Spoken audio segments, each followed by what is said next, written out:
And he pointed this place out to me. And so I get to the point to talk about the desires of our heart. How God puts the desires in our heart. So the first day I came here, Pastor Jeremy's talking about this trip to New Orleans. And in my heart, I wanted nothing to do with it. I grew up in Chicagoland. I know what big crowds of people are. And I had no desire to have anything to do with it.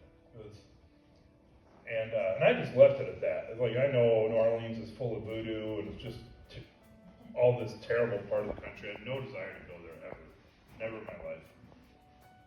And a few weeks later, Pastor Jeremy comes to me and says, hey, Luke, would you want to go to New Orleans with us? And I said, oh, Pastor, give me a minute. I got to pray about this. And so I did. So I started praying about it.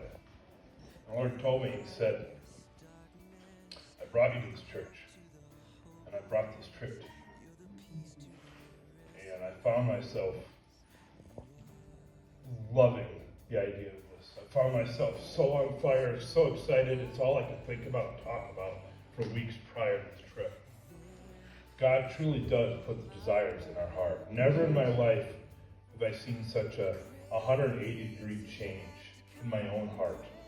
And I know he gives me desires to pray for people and this and that. But this was a black and white 180-degree change. And I'm going on the trip with basically strangers. I mean, I know a couple of guys from here, but I've only been here since November. I don't know any of these people. I'm going to go spend a week with them in one bedroom.